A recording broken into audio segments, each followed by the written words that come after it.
The Big Apple, the city that never sleeps, and Gotham are all nicknames for the most populous city in the U.S., New York City. More than 8 million New Yorkers live in the city, of which one-third were born outside of the U.S. It's the largest, most diverse, wealthiest, and most influential American metropolis, making it the cultural and financial hub of the country. Today, we will be interviewing the managing director of the historic Park Lane, New York Hotel, which has recently undergone a reimagination. We also have the honor of interviewing stand-up comedian, actor, and New York City resident, Adam Mamawala. We are very excited to explore this great American city on this episode of Destination Everywhere, New York City. Welcome to Destination Everywhere with hospitality and travel entrepreneurs Todd Bloodworth and Andy McNeil. Having traveled to over 100 countries, Todd and Andy bring you unique perspectives with celebrities in the know, hospitality experts, and native connoisseurs to discover must-dos and inspirational destinations to plan your next trip for business or pleasure. So pack your bags and get ready as we bring you Destination Everywhere with Todd and Andy.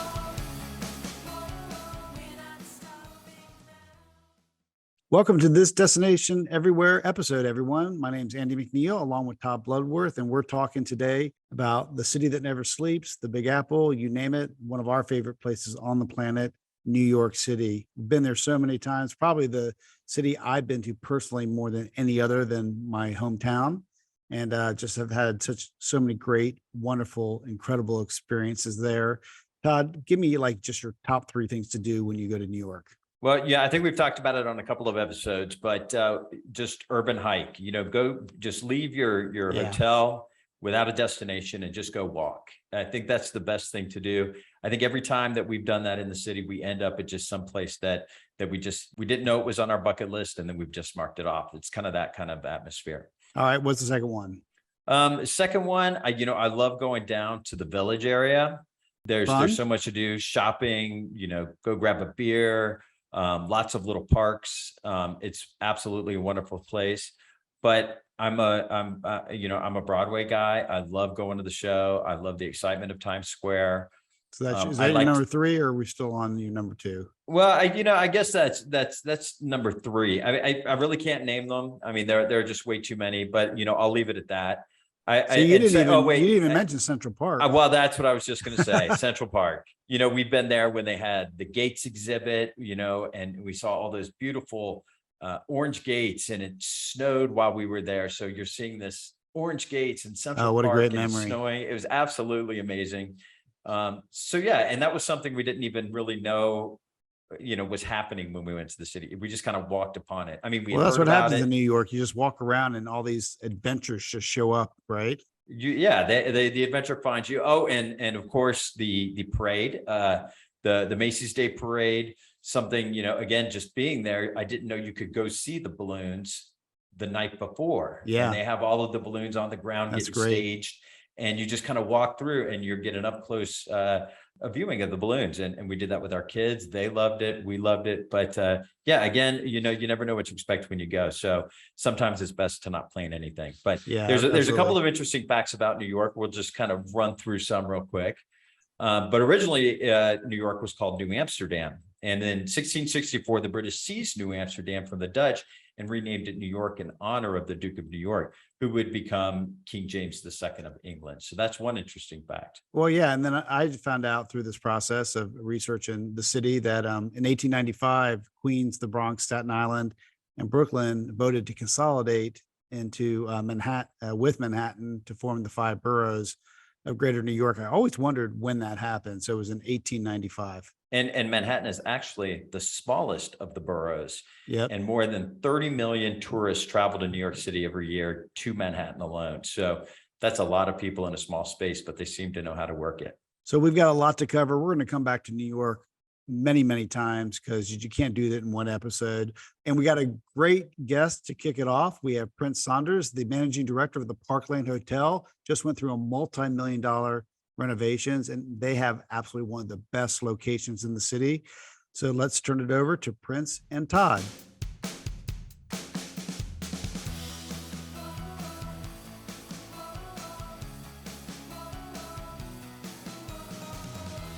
Welcome back to this episode of Destination Everywhere New York. I'm really excited to have our next guest, who happens to be the managing director of the Park Lane, New York, which is an amazing property right on Central Park. And so we're going to hear a little bit more about it. But I'd like to introduce Prince A. Sanders. So Prince, thank you for joining us. Oh, Todd, thank you so much for having me. I really appreciate it.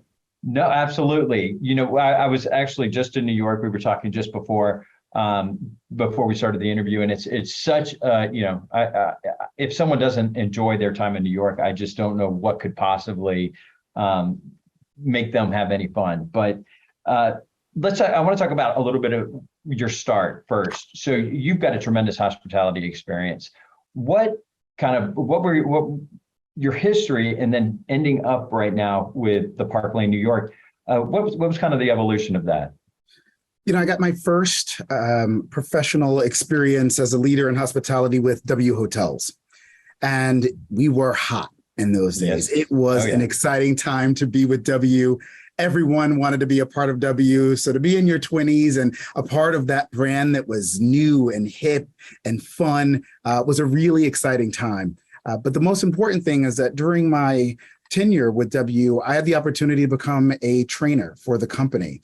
And they had some fantastic training programs like the Woo of W, which was the introductory program for any of our new hires. And I was certified in 3 of our opening training programs. And that led me onto the opening team for many of the properties for W Hotels. So throughout my career at W, I opened the W Chicago City Center, W Lakeshore Drive, W Mexico City, San Diego. Been to all of them. Been to all of them. I mean, really fun properties. So, how do you, you're dealing with like kind of that really hip and trendy energy, and the Park Lane seems, or I think people might have the perception that it's a little more classic, a little more historic, so that transition, how does that happen, going from really you're dealing with people in their 20s, you've got the best clubs in W's, awesome restaurants and great spas, to something that's a little more historic? With the Park Lane and your transformation, we were formerly known as a traditional hotel on Billionaires Row. And much like many of the other hotels around the park. What we did within this renovation is we put a little bit of a twist to it. We kept the iconic historic look of the exterior of the building, but inside we completely transformed it and created something that's a little bit more whimsical, a little bit more lighthearted, and much more approachable. Nice. I want to go back to your experience, because you do have this tremendous amount of hospitality experience that's great. But even more unique than that, you have experience as a dancer, a ballet dancer. Yes, correct. And an author, and please talk a little bit about both of those things, and kind of like, did they influence you a little bit in the decisions that you make, when you're thinking about, what you're doing with the property? I truly believe that once an artist, always an artist, that it's a form of expression. And no matter what you do in life, even when you transition from being a professional dancer or any other type of artist, that you carry a little bit of that element in everything that you do. But you're absolutely right. I started my career as a professional ballet dancer. Growing up in New York, my parents thought it was really important to expose me and my brother to several, different things within the arts and to really learn about our city. And so aside from sports games, which was my brother's thing, we attended tons of professional sporting events. I got to experience kabuki theater and the symphony, the opera, and, classical ballet. And I fell in love with it at a very young age and told my parents I want to dance. And they put me in dance class, and I moved up the ranks, very quickly. So I got my first professional contract at a very young age. I started dancing professionally at 16 with the Albano Ballet, and finished my career dancing with Joffrey Ballet of the Chicago. And that was really exciting, not just for me, but for my entire family. I was one of the first members of my family to travel the world and dance at the Lyric Opera in Chicago, or the Kennedy Center, and Lincoln Center. And as I traveled around, I would send postcards to my family from the different countries that I would go to and kind of give them a little taste of the places that I was in. So, dance That's was amazing. truly my first love and still holds a special place in my heart. Prince, the Park Lane has recently gone through a reimagination that you were instrumental in. Can you tell us a little bit about that? I think the most important part to start with this is this opportunity was so exciting for me because as an operator, you don't often get the opportunity to influence a renovation. In a traditional setting, you are told this is what your product is going to look like, and you have to figure out how to work with it. I had the pleasure of working with Yabu Perschenberg as designers, and they were so collaborative. We really got an opportunity to dig our teeth into this project and to really not just create spaces that were unexpected, but to do it in a thoughtful way, for our guests and our travelers. Personally, this project meant so much because not only did I have an opportunity to work with design, but I also got to create a culture.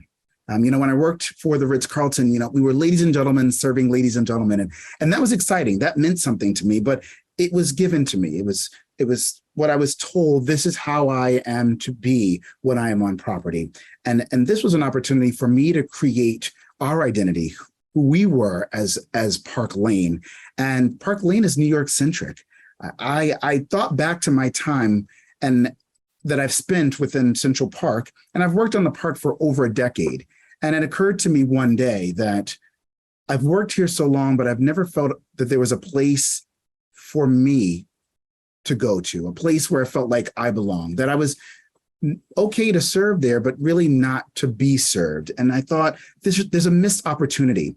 And so when creating the culture for Park Lane, I really wanted to create a space for all people. I wanted a space where people would see themselves within our team members, that within the music, within the food that we offer, that it was a space of comfort, a space of sanctuary where you would see representation from all sorts, if you will. So one of the moments that make me the most proud is being able to create a culturally diverse atmosphere here on Billionaires Row, which is not typically known for diversity, for culture, and for this kind of open and awareness. With the reimagination, you also have some very unique spaces, one of them being the 47th floor. Can you tell us a little bit about that and what kind of experience you can have on the 47th floor of the property? Well, I'll tell you, this is what I call our secret garden oasis in the sky. Formerly, the 47th floor was a private terrace of the original owner of the building, the Helmsleys. And when I tell guests that we are inviting you into this space for the first time, it is true. But we have created this environment called Darling, that is a rooftop lounge with views that are unmatched throughout New York City. You can see straight down to the George Washington Bridge. And if you look over, you can see a glimpse of the rivers on each side and east and west. The space is designed in this very eclectic way. What I like to say is that Darling was designed from your very eccentric aunt's, boudoir, if you will. She had pattern on pattern. She walked around with these very dramatic, maybe Gucci, Chanel caftans. She walked around calling everyone darling and welcoming them into, her parlor, if you will. And it's really just created this space that the localers and our guests alike have really raved about. I am absolutely putting that on my list for next time I'm in the city. You absolutely Darling. should, but Darling is not just the only crown jewel that we have on the property. On our first floor, we've got what's called Rose Lane, which is an indoor-outdoor space. It's kind of designed after thinking about a nod to being in a French Riviera, if you will. And that space is really drawn in because previously we had no lobby bar in the hotel. So there's an entirely new space that we can offer al fresco dining. We have some breakout space there for our events. It's about 2,000 square feet of promenade that can be closed off for private events, or we use it open to the public. And I would be remiss if I didn't mention our largest meeting space, which is our Empire Room, which is about 3,000 square feet that offers a private terrace. Thing about that space making it so unique is that it's got these two humongous glass French doors that offer natural light, which you don't find typically when you're looking at meeting space within the city. So we've got some really unique spaces from the 47th floor to the second floor where all the meeting space is located, a total about 65,000 square feet, down to Rose Lane, which you can find as you're entering the property and experiencing Park Lane. Now, if our listeners want to learn a little bit more about the Park Lane, where can they go? Social media? Are you guys on Instagram, Facebook? We are on Instagram, Facebook, and our website, www.parklaneNewYork.com. And Park Lane New York is our Instagram handle and our Facebook handle. You are a New Yorker, and and it's such just an amazing place. The diversity, the culture, the melting pot of that city is unlike anywhere else in the United States anyways, probably in the world, I'll even say that. So when visitors come to New York, there's an expectation that, there's something for everybody. What do you like to do, Prince, in terms of when you get a day off, and it doesn't sound like you get very many of those, what do you like to do around the city? As a former professional dancer, I must admit that I spend most of my time at Lincoln Center. We are Beautiful. A short walk away from Lincoln Center. I spend time there reading. I still see tons of performances, New York City Ballet and American Ballet Theater, of course, the opera and the symphony. And I'm also a big Broadway fan. I've invested in a few Broadway shows over the last few years. And so you'll find me on Broadway. Prince, thank you so much for your time today. I could go on, and I think you're absolutely an amazing, extraordinary person, and you do have an extraordinary life. So thank you for joining us, and we hope to get to the Park Lane soon and see what you guys have done.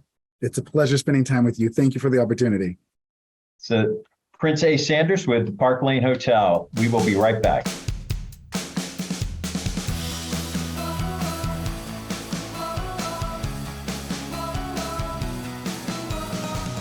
Welcome back, everyone. I've got Prince, great guy.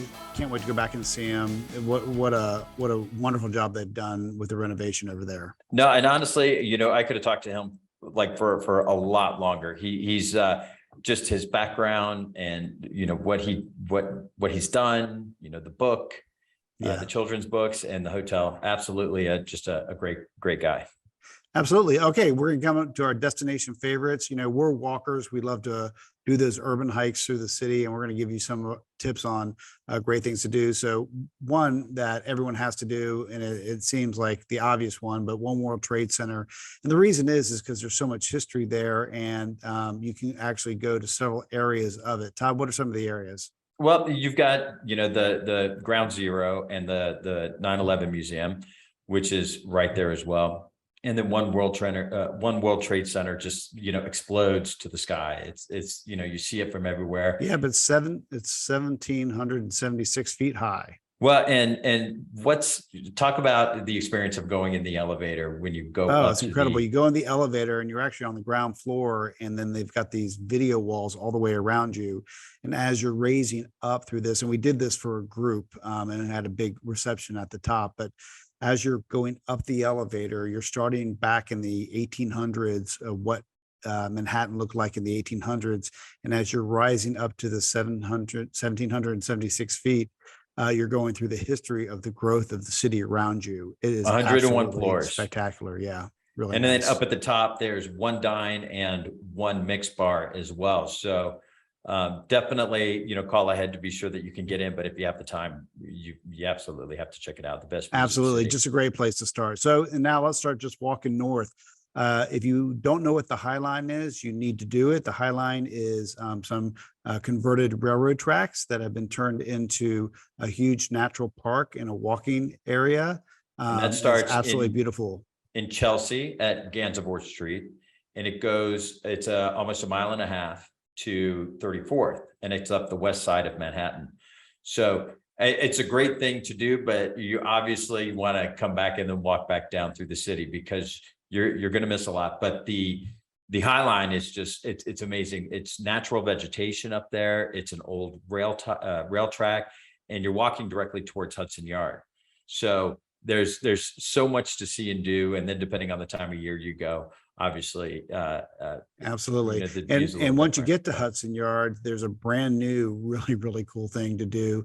It's called Little Island. It's actually a man-made island out in the Hudson River that just jets out there, and it's all made of cement, but it's all naturally landscaped, and it's just a great walk and an easy walk from the High Line.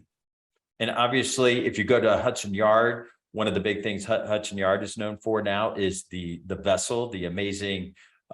It was at one time walkable. I think they're looking for a solution for that. They don't let people walk it anymore, but it's an amazing structure right in the center of Hudson Yard. So those are all great things. Walking, absolutely free to do.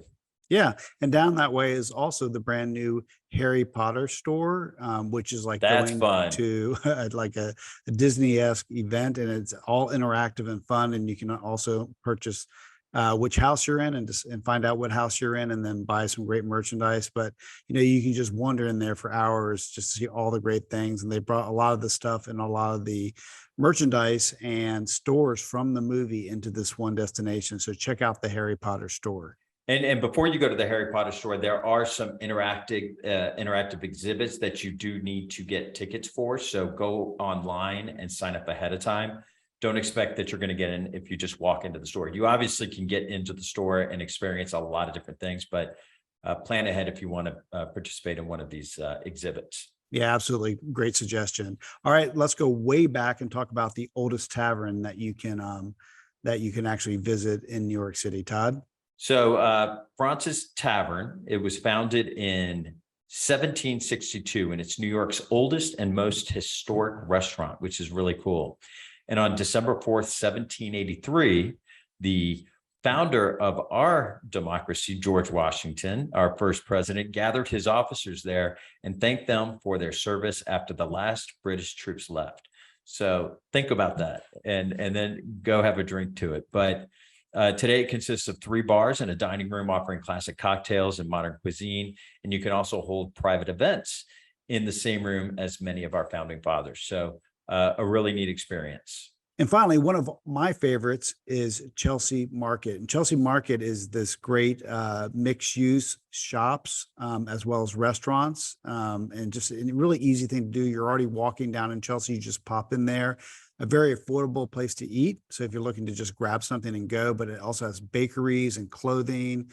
It has a great cigar and smoke shop. There's just lots and lots of things to do. So highly recommend stopping by the Chelsea Market as you're kind of meandering through the city. And something, never knowing what you're going to expect when you were in New York. We were walking through it one time, and there was it was a pop-up sale of clothing that different designers had in one of these warehouses.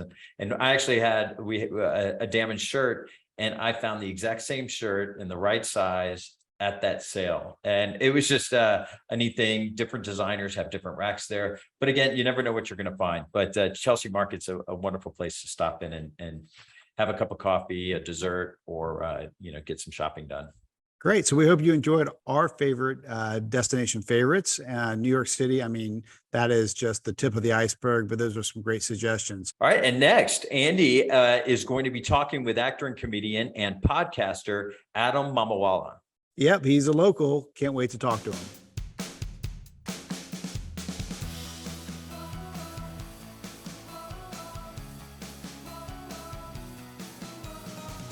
Welcome back, everyone, to Destination Everywhere. I'm Andy McNeil, and we are here talking about New York City. And we've got a great guest who actually lives in New York right now, stand-up comedian and actor Adam Mamawala. Adam, welcome. Thank you so much for having me. It's nice for the AM initials to stay together. You and I. Yeah, there you go. There you go. So you're also a podcaster, I hear. So you do what I do. I am. Tell us, Yes, yes, I do. let's start there. Tell us about your podcast so people can download it. Sure. So they're both rather niche. I'll start with the most niche one and then get slightly less niche. They're both involving sports. I'm a big sports fan. I live in New York now, but I grew up in the Chicago area, so a big Chicago gotcha. sports fan. Yep. So one of the podcasts is called Away Games, which is a Chicago Cubs and baseball podcast. I would say it's probably better to listen to when the Cubs didn't stink, but it's nevertheless, we still do it week after week and torture ourselves. It's myself and another comedian named Kevin McCaffrey. He's been on Letterman. He's been all over the place. So he and I are both Chicago transplants who live in New York. And the whole idea was, we talk about the Cubs all the time anyway. Why not do it into microphones and see if people listen to it? So that's one of the podcasts. You can find that at Away Games Pod on Twitter and Instagram. And then the other is called Horse. It is a basketball podcast.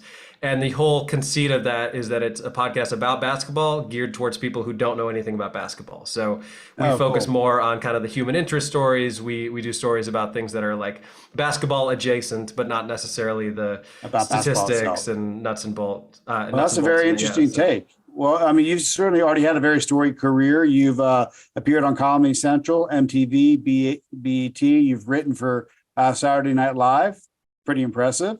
Great New York franchise. I mean, you've done so much, but we're here to talk about New York City and the great city that you live in. I know you're from Chicago, probably one of the best cities in the summertime, right? Yes, well said.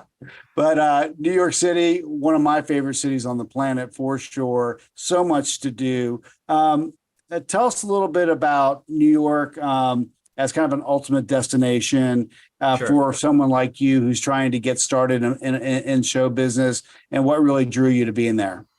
Yeah, absolutely. And I agree. I think Chicago is probably the best summer city in the world, but I still think New York is the greatest city in the world, certainly in the country. So for me, I grew up in the Chicago area. My family moved to New Jersey when I was 10. So I largely grew up on the Northeast, despite having some Midwestern roots. And as I got into comedy, which was when I was in college in New Jersey, I started kind of dipping my toe into what it was like in New York, because obviously New York has a reputation of certainly being the epicenter of comedy, if not in the country, arguably in the world. Yeah, for sure. So initially it was very daunting. I would take the train in from New Jersey when I was in college, and I would do what are called bringer shows, where essentially you have to schlep like 15 of your friends to come pay a bunch of money on overpriced drinks to watch you do 5 minutes, which you're terrible at because you're starting out. I moved first New York adjacent, so I lived in Hoboken, right across the Hudson River. Yeah, I would still come into New York a lot, and then I've been in New York now for almost 10 years. What's the comedy club scene like, and what can you tell our listeners about the best way to, or the best places to actually experience a real, true comedy experience in New York City?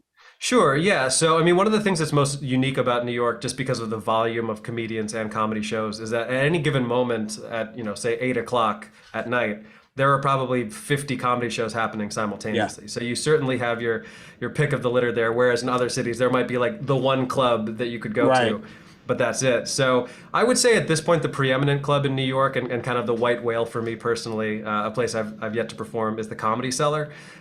It was already thought of in high regard. That's down in the West Village, but that's kind of like the peak of where you can get to as a club comic. Two of the places that I work are New York Comedy Club and Stand Up New York. Stand Up New York is located on the Upper West Side, and New York Comedy Club has two locations, one in the East Village and one in Gramercy. But there are clubs all over the place. If you're looking more towards Midtown, Gotham Comedy Club is considered one of the best in the city. Then up closer by Times Square, Caroline's is there, which is I've been to Caroline's. Yeah, Caroline's is one of those places where I'm like, how do they pay the rent in this place? It's gigantic. It's right in the heart of Times Square. Yeah. Caroline's I've performed at a lot. I had the chance to headline some nights there, which was pretty cool. But the other thing that's cool is beyond even the club scene, there are so many independent shows in New York that people don't even know about. So especially if this is geared more towards people visiting New York. So what's the best way to people to find out about those types of shows? Like where do people go to find a good comedy show to go to in New York? I would say one of the good resources. Obviously, you can Google, New York comedy clubs, but Right. Time Out New York. It used to be a Time physical Out. publication, but now it's just online, and they always have a list of the best free comedy shows. Great So if suggestion. you're yeah, so if you're in New York and you're not looking to spend an arm and a leg at a club, there are shows every single night that are independently produced. They're either at bars or restaurants, that sort of thing, and they still have some of the top comics in the country because people live here, and they're often free, or there's a tip bucket at the end, and there's no drink minimum. So that's also kind of a cool way to see people working out material, rather than a place like the Cellar where the expectation is that everyone's going to be doing their A+ material. Yeah. Have you ever been in a situation where you're watching someone that you didn't know and just were like, wow, this person's going to go places, and it just blew everyone away? All the time, all the Yep. time. And that's one of the cool things about being in New York and having been here as long as I have, is that all of these people now that are huge stars, you look at, say Michael Che, who's on Weekend Update, or Michelle Wolf, who's had a huge career. I remember doing open mics with all of these people. So it's Very cool to cool. see people take off. And sometimes you can see it coming, and sometimes it's not the people you expect. But that's one of the things about doing comedy in New York that's both intimidating and inspiring when you first get here, is you'll be in a room of people that you've never heard of, and you're hearing some of the best material you've ever heard, and you're like, how do I not know who this person is? This is unbelievable. But there's just such a wealth of talent here. That's incredible. Now let's move on to some of your favorite places to eat. I like to ask locals where to eat. I don't like to go to Open Table. I don't like to Yes. ask the concierge. I like to ask people like you who've lived there, who know all the great places. What are some of Right. your favorite places to grab a bite? Gosh, I mean, it's very I know hard it's- to I know narrow it's the down. top- As you know, It's someone a who's been to tall New order York. to ask, but give us at least Yeah. 2 or 3. Sure. One place that I actually got to go to for the first time recently is called Han Dynasty. It's a Szechuan restaurant. I believe there are multiple locations. This one is closer to Columbus Circle, so a little bit Okay, north of perfect. Midtown. Yep. It's fantastic, fantastic food, served family style. If you get the pepper chicken, just beware of what might happen to you if you go a little too far with it. But that's fantastic. There are a lot of great places in my neighborhood. I'm in Astoria, which is, Queens County is statistically the most diverse county in America. So there's food of all different sorts. You've Yeah, got, and if you drive Yeah. to Kennedy, you realize how big it is, right? It just goes on Yes. forever and ever and ever. Absolutely, absolutely. So a couple of my favorite spots are in West Harlem. I have some connections up there. Nice. My sister lived there for a long time. My girlfriend lives up there. So I would recommend, there's a place called Charles's Pan Fried Chicken that is a little hole in Nice. the wall I'm writing place. this down as we speak. Charles Please do. Pan Fried Chicken. Yep, it's on 145th and St. Nicholas. It just opened a new location. It's fantastic. There's a place called The Edge up there that specializes in like a fusion of American and like Jamaican foods, which is fantastic. Fumo is one of my favorite places. They have locations in Harlem and the Upper West Side. It's Italian food and pizza. So, you will not be hungry, anyone who ever comes to New York City. You'd have to try to be hungry. That's awesome. And when you first got there, were there some sites that you really wanted to see, or some things that were really special that people who may be listening to this as their first time going to Sure. New York, what should they experience? Well, absolutely, yeah. And I think there are times where I'll meet people who've been to New York once and they're like, yeah, I didn't really like it. And then I ask them, where did you go? And they're like, we just went to Times Square. It's like, well, that's why you didn't like it. Times Square is a place. I think Times Square to me is like Vegas. Like everyone should go see it once, but you don't necessarily need to do a lot then more. stay away, right? Completely. Yeah. So as a kid, when we would come in from New Jersey, my context was as a tourist, right? We would go to the top of the Empire State Building, or we would go, on a big bus tour. My biggest recommendations for people who have not been here, take the Staten Island ferry. It's really, really cool. It's free. I've heard of this. I've heard of this. Yeah. Some of the best views, right?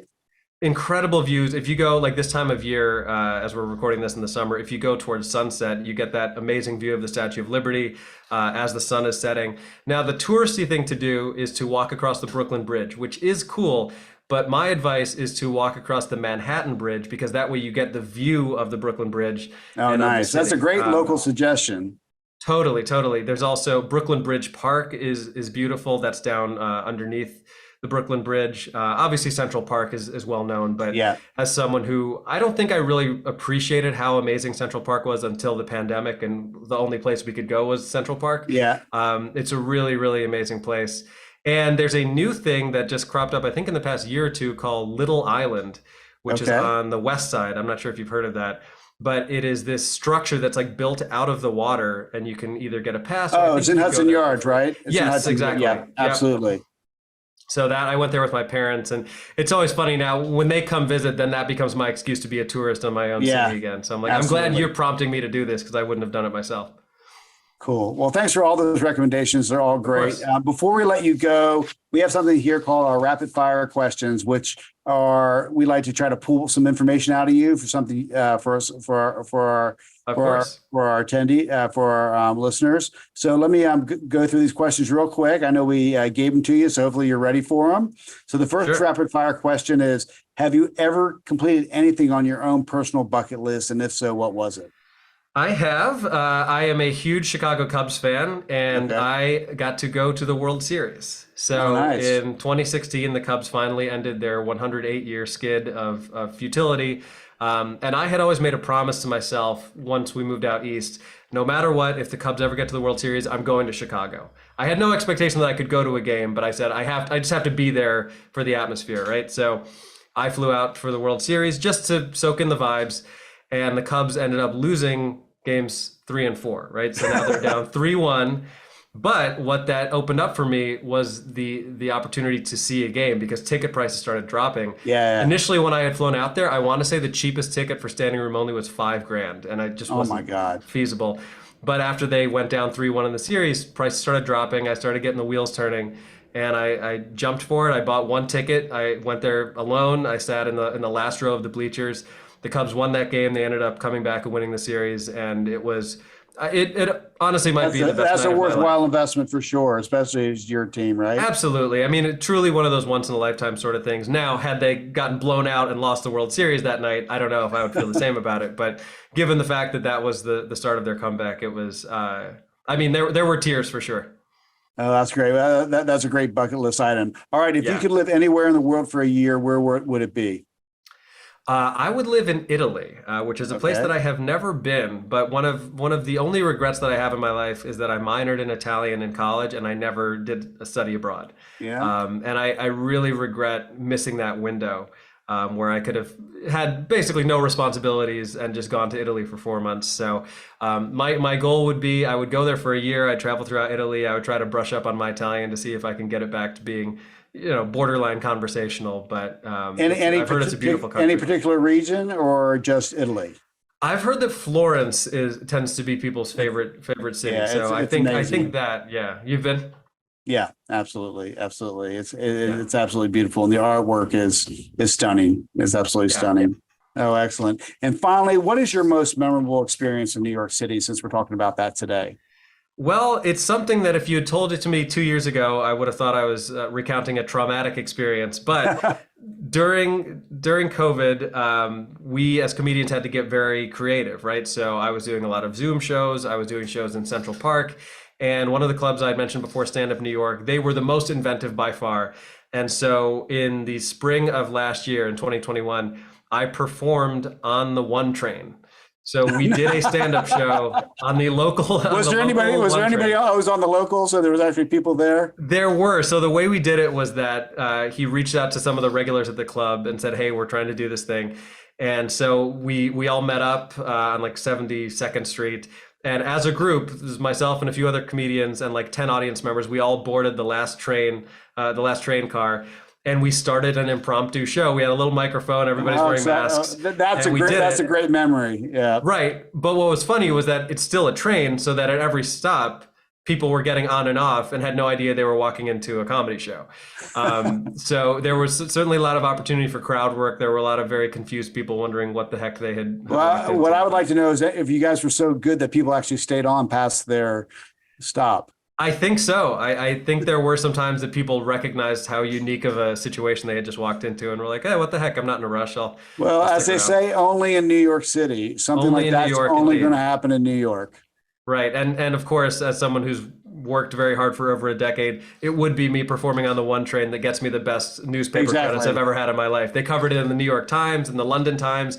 They had reporters from all over the place covering it. Oh, that's great. That's great. Go figure, right? All right.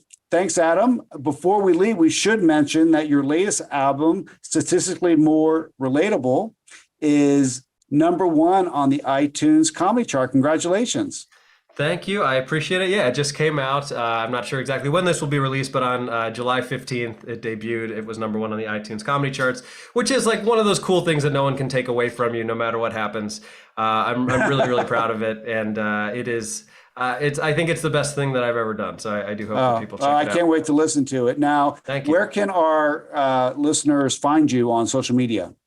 So it's just my name. As long as you can figure out how to spell my last name, you'll be good to go. It's just at Adam Mamawala on Twitter and Instagram. My website is adammamawala.com. Pretty much if you Google me, I'm very easy to find. I don't think there are other Adam Mamawalas out there, so you'll. Oh, yeah. Well, it's just so everyone can listen, because a lot of people are listening. It's Mamawala.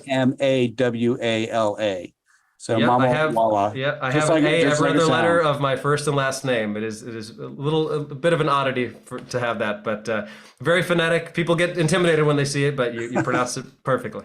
Well, thanks so much. Thanks so much for sharing your experiences in New York City for our listeners. We really appreciate it and wish you the best of luck. Thanks, Adam. My pleasure. Thanks for having me.